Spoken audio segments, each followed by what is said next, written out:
Welcome to the Billboard Mastery Podcast, where you will learn the correct way to identify, evaluate, negotiate, perform due diligence on, select the construction type, build, rent the ad space, and operate billboard signs.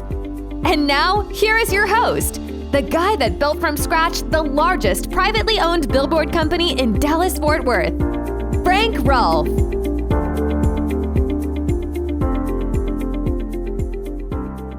Webster Dictionary defines strong as able to withstand great force or pressure.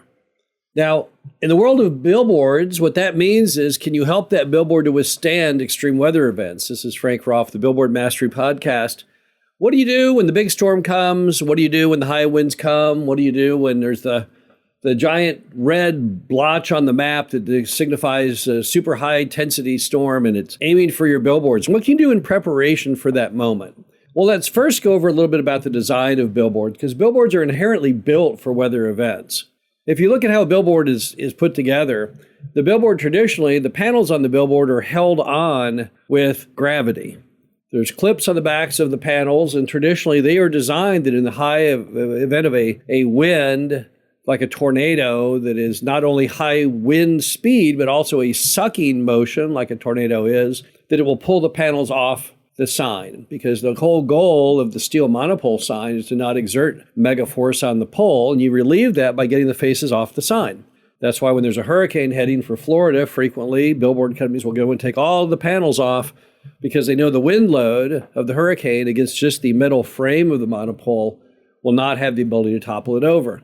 So signs were designed with weather events in mind. And in fact, normally to get a permit, you have to have engineering on your sign that will stand up to 100-mile-an-hour wind.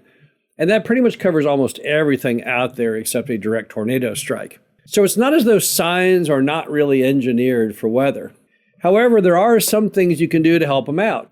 Now, in the monopole sign, what you can do is you can weld what is called channel.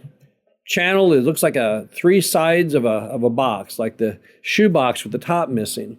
And when you weld channel to the monopole, it gives it great additional structural strength. You often will see that on really tall signs. If you ever noticed on a really tall sign, you may see this strange assortment of box-looking rectangles, and they're typically about 3 or 4 feet off the ground. And that's done because they're trying to reinforce the primary breaking point of the monopole. Because a monopole doesn't break off at the ground. When a monopole breaks off, it breaks off about 3 or 4 feet off the ground. Because if you take a pencil and hold it with two hands, one near the eraser, that's the base of it, and the other one a little bit higher up, you'll see it doesn't just snap off at the eraser, it stops off somewhere in between. And that's where you reinforce the monopole sign. Now, what if you don't have a monopole sign though? Then what can you do? Well, wooden signs are not really engineered for high winds because unlike the panels on the monopole, they're not held on by gravity. They don't let go. And wooden signs are really not as heavily engineered as metal monopoles. And while telephone poles are strong, typically a wooden sign cannot withstand the same pressures as the monopole can. So what can we do to strengthen the wooden sign, then you might say, so that when the storm hits the wooden sign, it doesn't break and fall over? Well, there's two schools of thought of how to make them better. One, which is probably the superior way, is to put a second row of telephone poles behind the first row and then braces that connect them. And because now what you're doing is you're displacing a lot of the energy and the gust to the poles behind. So it's as though you have two sets of poles holding the sign up as opposed to one. Now, you might say, well, how come all wooden billboards don't have that? Well, the problem is the brace on that can't be so low normally that it fits under the ad face. You actually have to brace the sign farther up. So you can't really do that variety of bracing to the wooden sign if it's a two-sided sign, only a one-sided sign. If you go down the highway, you'll see a whole lot of signs that have exactly like I'm talking about. The regular row of telephone poles with the wooden faces on it. And then behind that, a second set of wooden telephone poles with an angular brace that runs near to the top of the sign over to the smaller pole.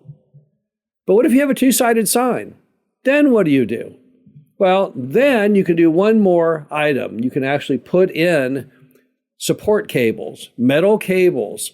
These attach to the top of the sign, and then they go down and connect again to little wooden telephone poles or some other ground anchor to hold them in place.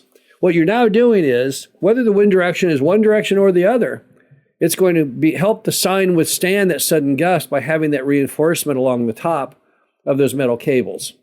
Now, you've seen that, I'm sure, before on power poles. You'll see power poles sometimes, particularly in areas where it's the final pole in a long run of poles, where they will have a metal cable that runs from the top of the telephone pole down to an anchor in the ground. Same exact thing.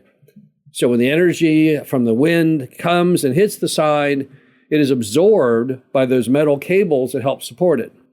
And in that way, it reduces the force on the poles because the sign doesn't have the pressure like a lever pushing down on it, so it won't snap the poles. What's the downside of the cabling? The downside of the cabling is twofold. Number one, it's awkward to work around. It's hard to mow around, hard to get around. You can't really do it if there's a developed property beneath it because it takes up too much footprint. But the other problem you have with the metal cables is they will cast a shadow on the sign when the sun is on that side of the sign. So even though it does give you some protection from the elements, it may also make the sign a little less attractive to the advertiser. The bottom line is that every sign has its own unique amount of risk regarding wind. Signs that are typically in areas that are sheltered by trees or geography, like the sign on the side of a hill on the interstate, that one is very unlikely to ever have a weather event because won't be a wind, a straight line wind that can actually hit the sign. The signs that are really exposed are the ones where they're all by themselves, particularly in certain states and areas that are prone to having high straight line winds, such as Kansas.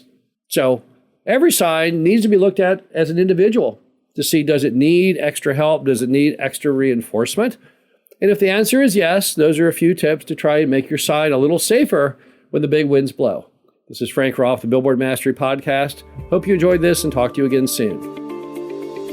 Thank you for listening to the Billboard Mastery Podcast. Be sure to visit us at www.billboardmastery.com, where you can find past episodes of this show, plus an array of information to help you successfully build, buy, and operate billboard signs.